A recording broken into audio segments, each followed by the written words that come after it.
If you've been around cannabis for any certain amount of time now, then you've definitely come to see that people very much are chasing something that is exotic. What does this really even mean? Is this meaning that they're chasing something higher quality? Or is this almost a word that could be used as a placebo to make someone think something's going to be greater than it really is going to be? So this is definitely something that I have noticed for a long time. I've noticed a lot of people even naming their brands exotic this or exotic that. What does it mean? Why do people even name it this? Is it just a catchy phrase that is going to bait a lot of people in? I would say yes. I would say definitely. It is a phrase that is a very useful one. It's a very useful phrase because it's going to make a lot of people think that the product is going to be greater than it maybe is. And why would they think this? Of course, if the product is exotic, that means that the demand for the product is probably so big that the product took its chances of making it all the way to you.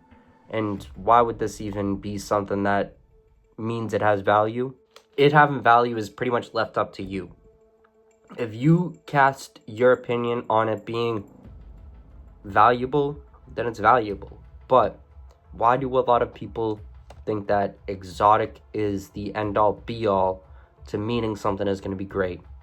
It's because people really truly do believe the grass is greener on the other side. A lot of people always think their cup is half empty when realistically it's all about perspective. It's all about what you're actually putting in to the situation. In a lot of these situations, people look as exotic being better because they truly haven't had anything that was ever really exceptionally good. So what that means is a lot of people are just chasing flavor.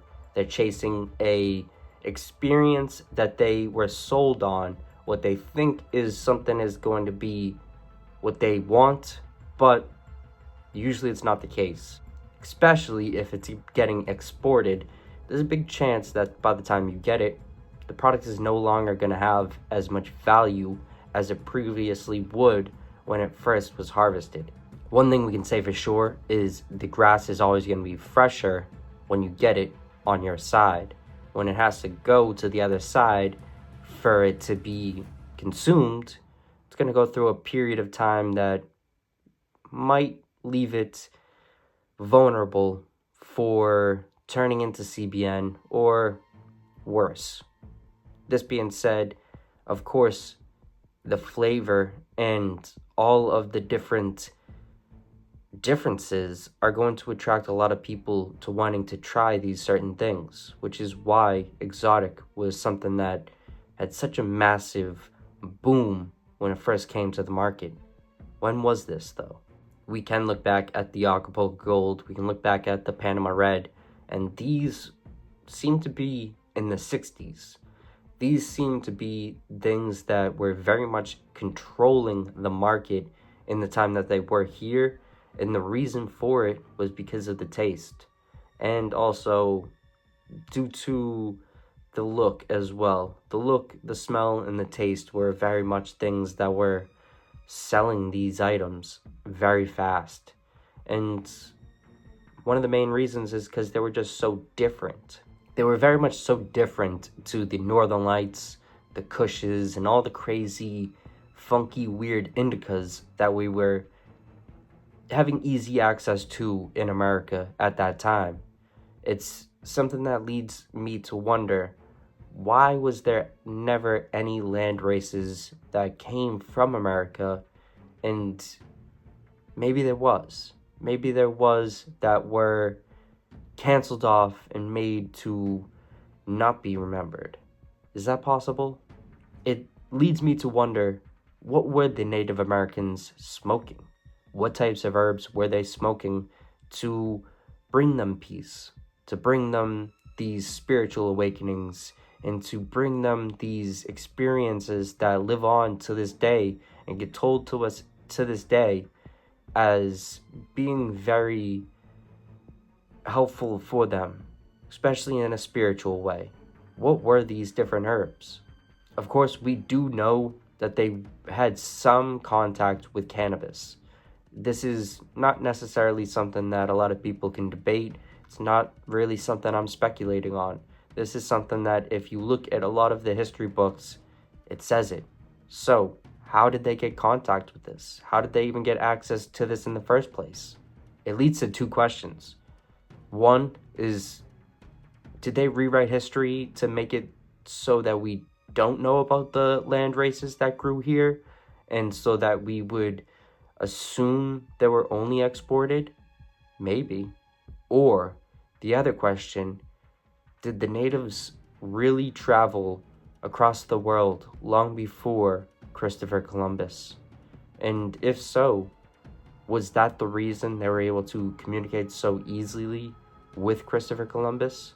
Was that the reason why it wasn't as harsh of a greeting between them?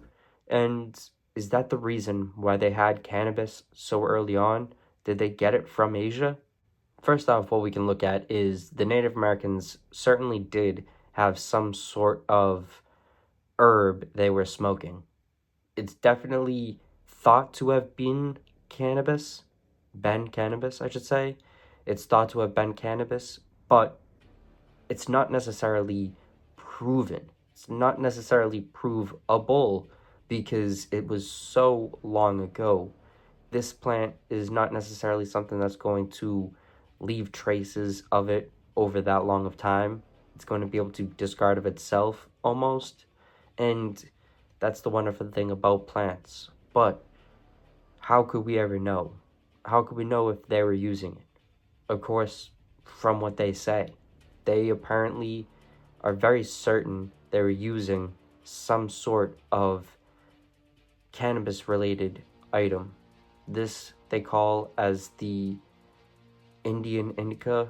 They have a lot of different references or names for it. I'm going to put a thing right here to point out what I'm talking about. But this seems to make a lot of sense for this to be the style of strain that was growing out here.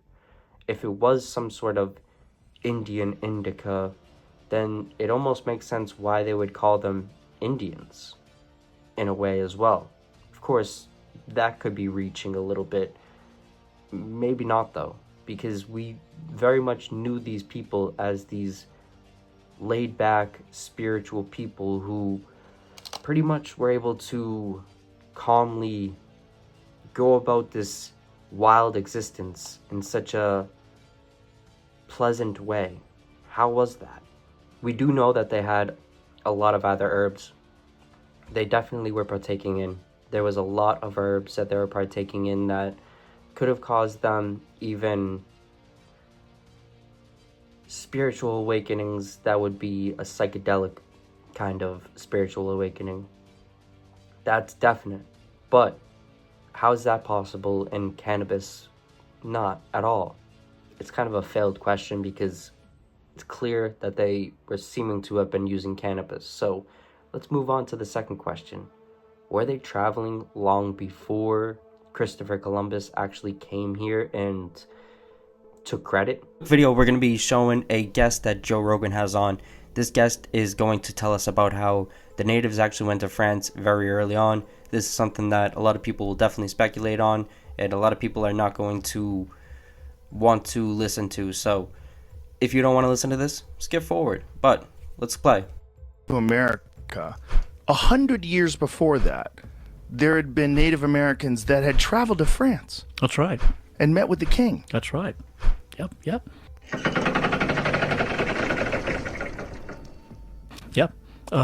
That's right. 18 or 1720s.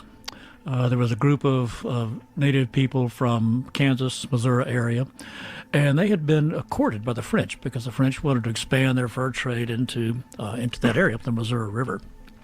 So they and the Spanish had recently suffered a terrible military defeat there in sort of what's today eastern Nebraska. So the French sent this guy named Etienne Bourgmont to make contact. He already had contact there. In fact, he had a son by one of the women. I just want to say real quick, I'm not saying everything this guy says is spot on the only possible thing that could have happened. I think we're all very much not aware of what exactly happened, and that's why there's so much room for people to speculate, and there's so much room for someone like Christopher Columbus to have, for so long, been the one to have gotten the credit. It's nearly obvious that Christopher Columbus wasn't the first one to ever journey here. He's definitely the first one to document it, which is very shady. It's something that happens a lot in this genetic guessing game in cannabis right now, where people are the first ones to claim something, so they think that they are the ones who created or something. It's just mind-blowing how these people wrap their minds around being able to say they're the ones that did this or did that when they know it's not the case. But let's move on. Yeah, the Missouri tribe made contact, made some friends, made some allies, courted them, and then to sort of seal the deal, he took back a delegation of about 6 Indians. Now, this is from eastern Nebraska. Which tribe was this? There were several tribes: the Missouri tribe, the Illinois tribe, I think some Osage, and they were. Then he then took them back from there down the Mississippi, down to New Orleans, and then over across the Atlantic to Le Havre, and then they went by coach from there to Paris, and they spent several months there in Paris, being feted by King Louis XV, visiting the Paris Opera, which they said was a great place full of sorcerers. Sorcerers. Why did they describe it as sorcerers? I think they figured these people were just sort of transformed before their eyes. You know, they just became somebody else. They're great actors, of course. And I think that was it. They saw this famous puppet show on a Pont Neuf bridge, and they said it was this place was inhabited by small dwarfs.